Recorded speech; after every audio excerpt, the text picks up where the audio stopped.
বন্ধ হল নেকি আয়ুষ্মান কাৰ্ডৰ সেৱা ব্যক্তিগত হাস্পতালত আয়ুষ্মান কাৰ্ডৰ বন্ধ হোৱাক লৈ মুখ্যমন্ত্ৰী হিমন্ত বিশ্ব শৰ্মাই এতিয়া স্পষ্টীকৰণ দিছে ডাঙৰ কথা কৈছে তেওঁ কি কৈছে শুনাব বিচাৰিছো ব্যক্তিগত হাস্পতালত আয়ুষ্মান কাৰ্ডৰ বন্ধ হোৱা খবৰক লৈ মুখ্যমন্ত্ৰীয়ে দিলে স্পষ্টীকৰণ কেৱল চৰকাৰী চিকিৎসালয়তহে পাব আয়ুষ্মান কাৰ্ডৰ সম্পূৰ্ণ সেৱা ব্যক্তিগত হাস্পতালত লাভ নকৰিব আয়ুষ্মান কাৰ্ডৰ সকলো সুবিধা আয়ুষ্মান কাৰ্ডৰ সেৱাক লৈ এতিয়া মুখ্যমন্ত্ৰী হিমন্ত বিশ্ব শৰ্মাৰ স্পষ্টীকৰণ আয়ুষ্মান কাৰ্ডৰ সেৱাৰ এই সংশোধনীৰ আনুষ্ঠানিক ঘোষণা মুখ্যমন্ত্ৰী হিমন্ত বিশ্ব শৰ্মাৰ কেৱল গুৰুতৰ ৰোগৰ চিকিৎসাহে হ'ব ব্যক্তিগত হাস্পতালত আৰু চৰকাৰী চিকিৎসালয়ত সম্ভৱপৰ নোহোৱা ৰোগৰ ক্ষেত্ৰত লাভ কৰিব সেৱা আৰু বিপৰীতে চৰকাৰী চিকিৎসালয়ত পাব আন সকলো ৰোগৰে চিকিৎসা আৰু চৰকাৰী স্বাস্থ্য খণ্ডৰ বিকাশৰ প্ৰতি লক্ষ্য ৰাখি চৰকাৰে এই সিদ্ধান্ত এতিয়া গ্ৰহণ কৰিছে নিশা ছ'চিয়েল মিডিয়া যোগে জনালে মুখ্যমন্ত্ৰী হিমন্ত বিশ্ব শৰ্মাই এই কথা বুধবাৰে বঙাইগাঁৱৰ লোৱাৰ আছাম হাস্পতালত সৃষ্টি হৈছিল উত্তপ্ত পৰিস্থিতিৰ আয়ুষ্মান কাৰ্ডৰ সেৱা বন্ধ কৰি দিয়াৰ ফলত ৰোগীৰ পৰিয়ালৰ মাজত হাহাকাৰ আয়ুষ্মান আঁচনিৰ সুবিধা নাই বুলি ঘোষণা কৰিছিল হাস্পতাল কৰ্তৃপক্ষই ইয়াৰ পাছতে হাহাকাৰ অৱস্থাৰ সৃষ্টি হৈছিল দৰিদ্ৰ ৰোগীসকলৰ মাজত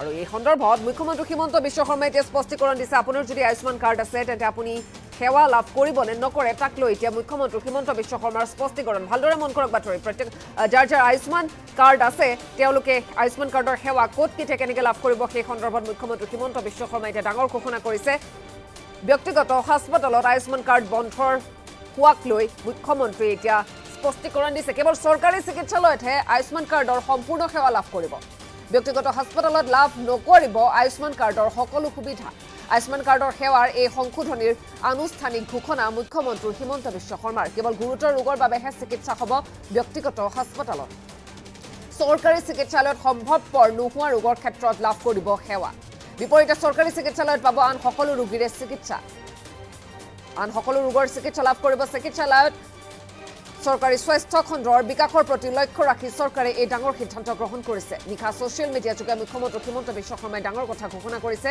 কেৱল চৰকাৰী চিকিৎসালয়তহে আয়ুষ্মান কাৰ্ডৰ সম্পূৰ্ণ সেৱা লাভ কৰিব ব্যক্তিগত চিকিৎসালয়ত লাভ নকৰিব আয়ুষ্মান কাৰ্ডৰ সেৱা যদি কোনো ৰোগীৰ ৰোগ বহু গুৰুতৰ হয় তেন্তে সেই ৰোগৰহে চিকিৎসা ব্যক্তিগত হাস্পতালত হ'ব অৰ্থাৎ আয়ুষ্মান কাৰ্ডৰ সেৱা লাভ কৰিব কিন্তু বাকী ৰোগৰ সমস্যা বাকী ৰোগৰ বাবে আয়ুষ্মান কাৰ্ডৰ সেৱা লাভ নকৰিব ৰোগীসকলে মুখ্যমন্ত্ৰী হিমন্ত বিশ্ব শৰ্মাই এতিয়া লাইভ যোগে এই স্পষ্ট ঘোষণা কৰিছে চৰকাৰী চিকিৎসালয়ত সকলো সুবিধা পাব আয়ুষ্মান কাৰ্ডৰ সম্পূৰ্ণ সেৱা লাভ কৰিব ব্যক্তিগত হাস্পতালত লাভ নকৰিব আয়ুষ্মান কাৰ্ডৰ সকলো সুবিধা আয়ুষ্মান কাৰ্ডৰ সেৱাৰ সন্দৰ্ভত এতিয়া সংশোধনীৰ এয়া আনুষ্ঠানিক ঘোষণা মুখ্যমন্ত্ৰী হিমন্ত বিশ্ব শৰ্মাৰ যদি গুৰুতৰ ৰোগ হয় তেন্তে তাৰ চিকিৎসাহে ব্যক্তিগত হাস্পতালত হ'ব অৰ্থাৎ আয়ুষ্মান কাৰ্ডৰ সুবিধা পাব এই সন্দৰ্ভত মুখ্যমন্ত্ৰী হিমন্ত বিশ্ব শৰ্মাই কি কৈছে শুনাব বিচাৰিছো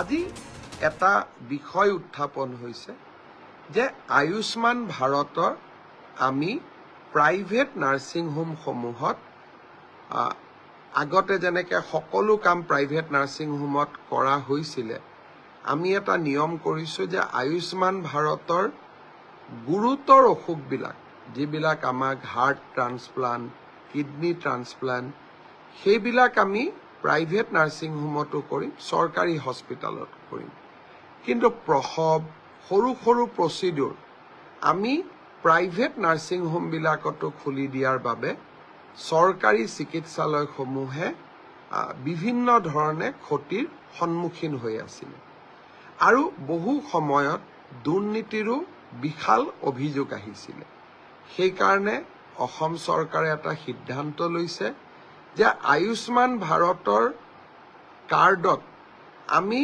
সেইবিলাক বেমাৰহে নাৰ্ছিং হোমত যাব পাৰিম যিবিলাক ক্ৰিটিকেল চৰকাৰী হস্পিটেলত সম্ভৱ নহয় তেনেকুৱা আমি 300 প্ৰচিডিউৰ প্ৰাইভেট আৰু চৰকাৰী নাৰ্ছিং হোম দুইটাতে ৰাখিছোঁ কিন্তু বাকী কামবিলাক আমি চৰকাৰী চিকিৎসালয়ত আমি কৰিম কেঞ্চাৰৰ চিকিৎসা বি বৰুৱা কেঞ্চাৰ হস্পিটেলত কৰিম গুৱাহাটী মেডিকেলত কৰিম, টাটা আৰু আমাৰ মাজত স্থাপিত হোৱা চিকিৎসালয়বিলাকত কৰিম। কিন্তু প্ৰত্যেকটো পৰ্যায়তে যদি আমি প্ৰাইভেট নাৰ্ছিং হোমবিলাকত সৰু সৰু বেমাৰৰ চিকিৎসাৰ কাৰণেও যাওঁ, তেওঁলোকে বেমাৰটোৰ চিকিৎসাৰ কাৰণে আয়ুষ্মান ভাৰতৰ কাৰ্ডখন লয়, কিন্তু লগত আৰু বহুত অতিৰিক্ত টকাও লয়। চৰকাৰী হস্পিটালত অন্ততঃ তেনে ঘটনা নহয়। চৰকাৰী চিকিৎসালয়সমূহ শক্তিশালী কৰাৰ বাবে লোৱা প্ৰচেষ্টাৰ অংশ হিচাপে আয়ুষ্মান ভাৰতৰ এতিয়াৰ পৰা সকলো প্ৰচিডিউৰ প্ৰাইভেট নাৰ্ছিং হোমত নাথাকিব, গুৰুতৰ অসুখবিলাকহে প্ৰাইভেট নাৰ্ছিং হোমত থাকিব। এই কথাটোৰ কাৰণে আমি কোনেও বেয়া পাব নালাগে। চৰকাৰী হস্পিটালবিলাক সুদৃঢ় কৰা, ভাল কৰা আমাৰ দায়িত্ব। আৰু যদি আমি চৰকাৰী হস্পিটালবিলাক এৰি দিওঁ, সুদৃঢ় নকৰোঁ, আৰু প্ৰাইভেট হস্পিটালক যদি আমি বছৰি 200-300-400 কোটি টকা চৰকাৰৰ পৰা দি থাকোঁ, তেতিয়াহ'লে এটা সময়ত আমাৰ চৰকাৰী চিকিৎসালয়বিলাক এক প্ৰকাৰ মৃত্যুমুখী হৈ পৰিব। মই ভাবোঁ যে এই সৰু সংশোধনটোত আপোনালোক সকলোৱে সহযোগিতা কৰিব। মুখ্যমন্ত্ৰী হিমন্ত বিশ্ব শৰ্মাৰ ঘোষণা আপোনালোকে স্পষ্টকৈ শুনিবলৈ পাইছে। ক'ত কেনেদৰে আয়ুষ্মান কাৰ্ডৰ সেৱা লাভ কৰিব সেই সন্দৰ্ভত মুখ্যমন্ত্ৰীগৰাকীয়ে স্পষ্টীকৰণ দিলে। আয়ুষ্মান কাৰ্ডৰ সেৱা ব্যক্তিগত হাস্পাতালত নাপাব এই কথা তেওঁ কৈছে, কিন্তু গুৰুতৰ যদি ৰোগ হয় তেন্তে সেই ৰোগৰে সুবিধা ব্যক্তিগত হাস্পাতালত আয়ুষ্মান কাৰ্ডৰ সেৱাৰ জৰিয়তে সেই চিকিৎসা লাভ কৰিব। আনহাতে চৰকাৰী চিকিৎসালয়ত সম্পূৰ্ণ সেৱা লাভ কৰিব আয়ুষ্মান কাৰ্ডৰ। মুখ্যমন্ত্ৰী হিমন্ত বিশ্ব শৰ্মাৰ এয়া বৃহৎ ঘোষণা। ব্যক্তিগত হাস্পাতালত লাভ নকৰিব আয়ুষ্মান কাৰ্ডৰ সকলো সুবিধা। কেৱল গুৰুতৰ ৰোগৰ চিকিৎসাহে ব্যক্তিগত হাস্পাতালত হ'ব। আয়ুষ্মান কাৰ্ডৰ সেৱাৰ সংশোধনীৰ আনুষ্ঠানিক ঘোষণা মুখ্যমন্ত্ৰী হিমন্ত বিশ্ব শৰ্মাৰ। চৰকাৰী চিকিৎসালয়ত সম্ভৱপৰ নোহোৱা ৰোগৰ ক্ষেত্ৰত লাভ কৰিব সেৱা। গতিকে যাৰ যিসকল লোকৰ আচলতে আয়ুষ্মান কাৰ্ড আছে, আপুনি আয়ুষ্মান কাৰ্ডৰ সেৱা লাভ কৰিছে, গতিকে তেওঁলোকৰ বাবে এই বাতৰি হয় এতিয়াৰে পৰা ক'ত কেনেদৰে লাভ কৰিব আয়ুষ্মান কাৰ্ডৰ সেৱা, ব্যক্তিগত চিকিৎসালয়ত কেতিয়া লাভ কৰিব আয়ুষ্মান কাৰ্ডৰ সেৱা, সেই সন্দৰ্ভত মুখ্যমন্ত্ৰী হিমন্ত বিশ্ব শৰ্মাই এতিয়া ডাঙৰ ঘোষণা কৰিছে, স্পষ্টীকৰণ দিছে। কি কৈছে পুনৰবাৰ দৰ্শকসকলক শুনাব বিচাৰিছো। এটা বিষয় উত্থাপন হৈছে যে আয়ুষ্মান ভাৰতৰ আমি প্ৰাইভেট নাৰ্ছিং হোমসমূহত আগতে যেনেকৈ সকলো কাম প্ৰাইভেট নাৰ্ছিং হোমত কৰা হৈছিলে, আমি এটা নিয়ম কৰিছোঁ যে আয়ুষ্মান ভাৰতৰ গুৰুতৰ অসুখবিলাক, যিবিলাক আমাক হাৰ্ট ট্ৰান্সপ্লাণ্ট, কিডনি ট্ৰান্সপ্লাণ্ট, সেইবিলাক আমি প্ৰাইভেট নাৰ্ছিং হোমতো কৰিম, চৰকাৰী হস্পিটালত কৰিম। কিন্তু প্ৰসৱ, সৰু সৰু প্ৰচিডিউৰ আমি প্ৰাইভেট নাৰ্ছিং হোমবিলাকতো খুলি দিয়াৰ বাবে চৰকাৰী চিকিৎসালয়সমূহে বিভিন্ন ধৰণে ক্ষতিৰ সন্মুখীন হৈ আছিলে।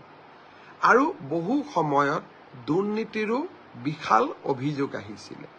সেইকাৰণে অসম চৰকাৰে এটা সিদ্ধান্ত লৈছে যে আয়ুষ্মান ভাৰতৰ কাৰ্ডত আমি সেইবিলাক বেমাৰহে নাৰ্ছিং হোমত যাব পাৰিম যিবিলাক ক্ৰিটিকেল, চৰকাৰী হস্পিটালত সম্ভৱ নহয়। তেনেকুৱা আমি 300 প্ৰচিডিউৰ প্ৰাইভেট আৰু চৰকাৰী নাৰ্ছিং হোম দুয়োটাতে ৰাখিছোঁ। কিন্তু বাকী কামবিলাক আমি চৰকাৰী চিকিৎসালয়ত আমি কৰিম। কেঞ্চাৰৰ চিকিৎসা বি বৰুৱা কেঞ্চাৰ হস্পিটালত কৰিম, গুৱাহাটী মেডিকেলত কৰিম, টাটা আৰু আমাৰ মাজত স্থাপিত হোৱা চিকিৎসালয়বিলাকত কৰিম। কিন্তু প্ৰত্যেকটো পৰ্যায়তে যদি আমি প্ৰাইভেট নাৰ্ছিং হোমবিলাকত সৰু সৰু বেমাৰৰ চিকিৎসাৰ কাৰণেও যাওঁ, তেওঁলোকে বেমাৰটোৰ চিকিৎসাৰ কাৰণে আয়ুষ্মান ভাৰতৰ কাৰ্ডখন লয়, কিন্তু লগত আৰু বহুত অতিৰিক্ত টকাও লয়। চৰকাৰী হস্পিটালত অন্ততঃ তেনে ঘটনা নহয়। চৰকাৰী চিকিৎসালয়সমূহ শক্তিশালী কৰাৰ বাবে লোৱা প্ৰচেষ্টাৰ অংশ হিচাপে আয়ুষ্মান ভাৰতৰ এতিয়াৰ পৰা সকলো প্ৰচিডিউৰ প্ৰাইভেট নাৰ্ছিং হোমত নাথাকিব, গুৰুতৰ অসুখবিলাকহে প্ৰাইভেট নাৰ্ছিং হোমত থাকিব। এই কথাটোৰ কাৰণে আমি কোনেও বেয়া পাব নালাগে। চৰকাৰী হস্পিটালবিলাক সুদৃঢ় কৰা, ভাল কৰা আমাৰ দায়িত্ব। আৰু যদি আমি চৰকাৰী হস্পিটালবিলাক এৰি দিওঁ, সুদৃঢ় নকৰোঁ, আৰু প্ৰাইভেট হস্পিটালক যদি আমি বছৰি 200-300-400 কোটি টকা চৰকাৰৰ পৰা দি থাকোঁ, তেতিয়াহ'লে এটা সময়ত আমাৰ চৰকাৰী চিকিৎসালয়বিলাক এক প্ৰকাৰ মৃত্যুমুখী হৈ পৰিব। মই ভাবোঁ যে এই সৰু সংশোধনটোত আপোনালোক সকলে সহযোগিতা কৰিব। আজি এটা বিষয় উত্থাপন হৈছে